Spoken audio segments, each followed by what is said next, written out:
Sir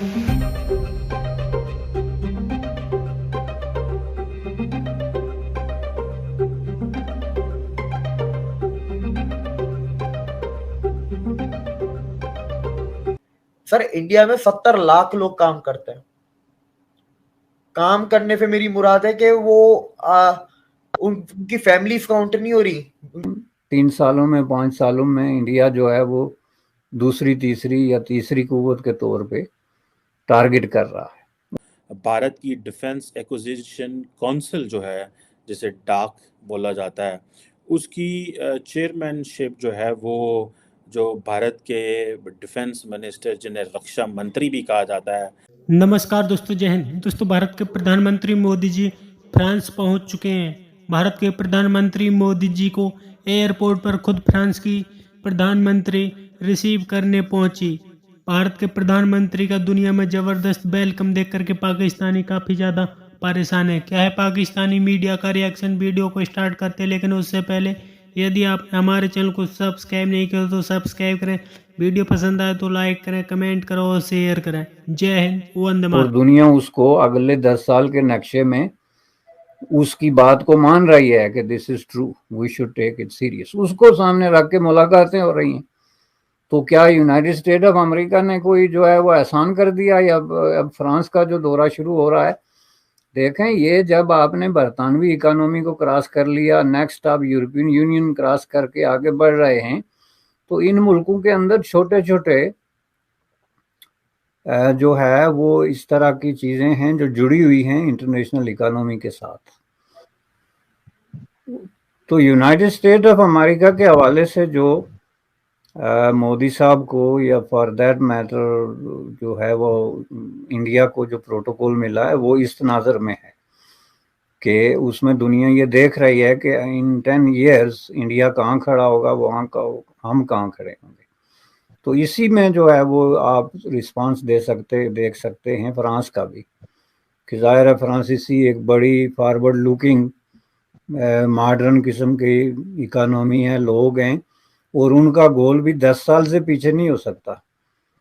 यहाँ पे एक बच्चा भी है ना, अगर प्राइमरी स्कूल का आप उससे पूछें कोई सवाल उसके फ्यूचर के हवाले से, तो आप ये नहीं पूछेंगे कि तुम गालिया अगले साल क्या करोगे। उससे भी ये पूछते हैं कि where do you see yourself in next 10 years।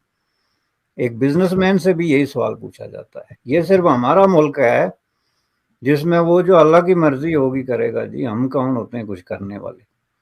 तो ये 10 साल का सवाल पूछें तो हैरत से आपकी तरफ देखते हैं कि इस आदमी को कोई सींग निकल आए कि ये पूछ रहा है कि where you will be standing in 10 years in context of your country. यही वजह है कि पाकिस्तान एक कैटास्ट्रोफिक फेलियर की तरफ जा रहा है, inch by inch, day by day, चूंकि उनका 3 महीने 6 महीने या 1 साल से आगे कोई विजन ही नहीं है, आगे कोई सोच ही नहीं है, आगे कोई प्लान ही नहीं है, और जो प्लान है एक दूसरे से छिपाते फिरते हैं। पाकिस्तान का इकोनॉमिस्ट जो है वो पार्टियों के हाथों बिका हुआ है, तो उसके पास इकोनॉमी के हवाले से कोई सवाल है, जवाब है, तो वो बताएगा नहीं कि वो दूसरा चोरी कर लेगा।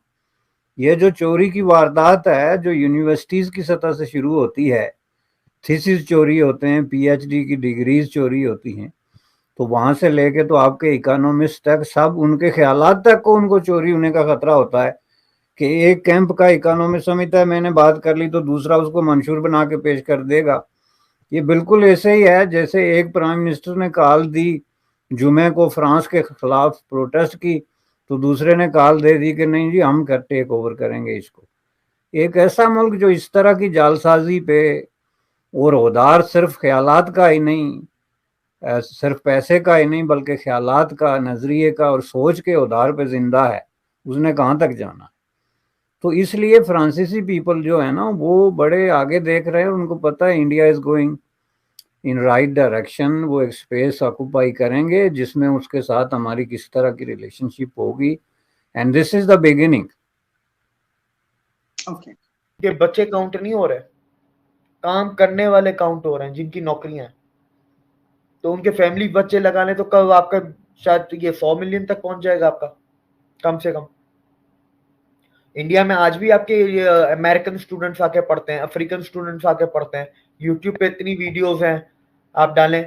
आईआईटी का एक ओवरसीज वो भी है, एनरोलमेंट प्रोग्राम है।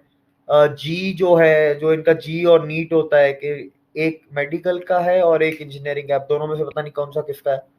तो ये दोनों के सर एक ओवरसीज टेस्ट भी होते हैं जो आपके ओवरसीज स्टूडेंट्स देते हैं। मैं अगर कल, मैं तो नहीं, मेरा भाई अगर आईआईटी में पढ़ना चाहता है तो मेरे ख्याल से जो भी उसका पेपर है, जी है कि नीट है, जो भी है, वो इधर देगा एज अ ओवरसीज। वो देगा, उसको अगर वो पास कर जाता है उसको एडमिशन मिल जाएगी as a overseas student. Pakistani भी पढ़ सकते हैं इंडिया में जाकर? सर हर साल ऑन एवरेज बता रहा हूँ, हर साल 50 पाकिस्तानी इंडिया जाते हैं पढ़ने के लिए एडमिशन लेके। और इधर मैं एक्सचेंज प्रोग्राम की बात नहीं कर रहा कि 6 महीने के लिए जो एक्सचेंज प्रोग्राम होता है, पूरी की पूरी डिग्री पढ़ने जाते हैं 4 साल की या 2 साल का मास्टर्स। 50 एवरेज है, कभी 40 चले जाते हैं, कभी 70 चले जाएंगे, एवरेज 50 है, हर साल जाते हैं पाकिस्तान से। अलग अलग इतने थोड़े क्यों, ज्यादा क्यों नहीं जा रहे? ज्यादा क्यों नहीं जा रहे? सर नफरत है ना, ये जो थोड़े जाते हैं ना, ये थोड़ों का देखें, वो या तो शिया होंगे, बोरी होते हैं, इस्माइली होते हैं, या हिंदू होते हैं। सुन्नी मैंने अभी तक देखा नहीं है, क्रिश्चियन भी देखे हैं मैंने।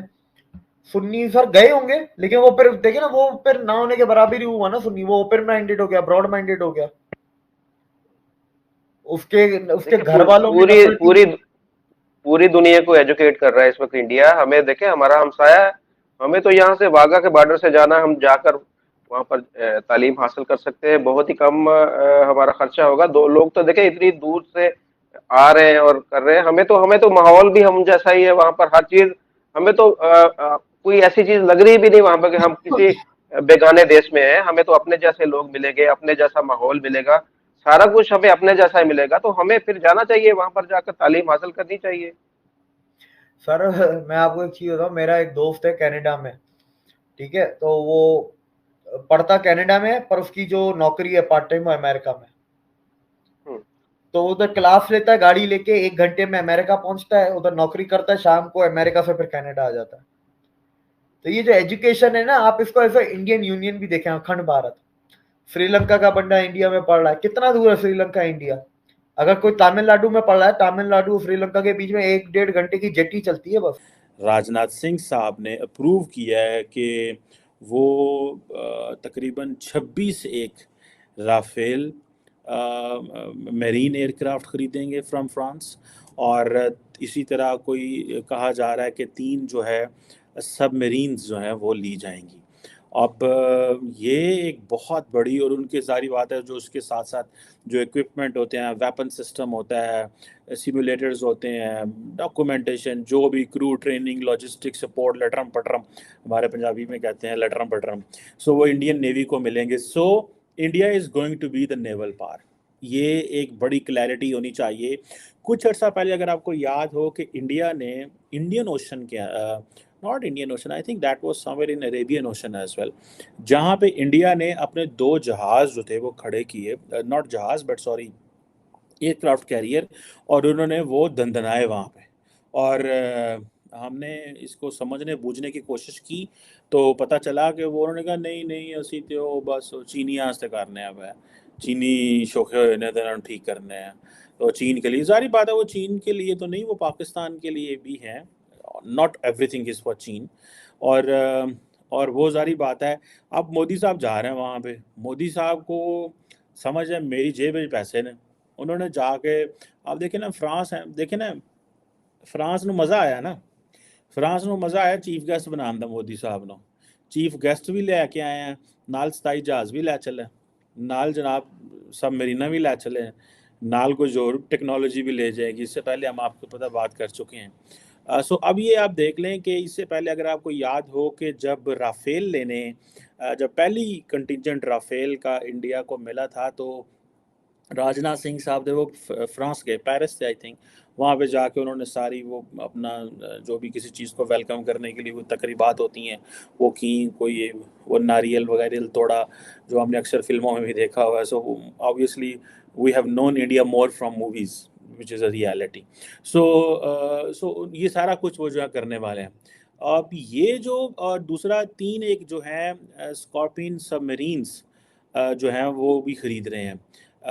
और जिससे वो ये समझ लें कि जो I think Mazagon dock ship builders है वहाँ पे बने तैयार होंगी।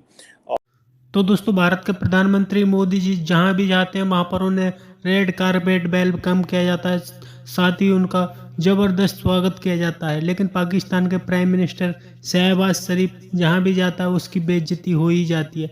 इसे देख करके पाकिस्तानी काफ़ी ज़्यादा परेशान है, क्योंकि भारत के प्रधानमंत्री मोदी जी जिस तरह से दुनिया में ग्लोबल लीडर की तरह उभर रहे हैं उसे देख करके भी पाकिस्तानियों की नींद हराम है। क्योंकि जिस तरह से भारत के प्रधानमंत्री मोदी जी ने फ्रांस के अपने 2 दिवसीय दौरे की शुरुआत की है, भारत के प्रधानमंत्री मोदी जी 14 जुलाई को फ्रांस के बेस्टिल डे परेड को भी देखेंगे। इसे देख करके और साथ ही भारत और फ्रांस के बीच बड़ी बड़ी डीलें भी होने वाली हैं।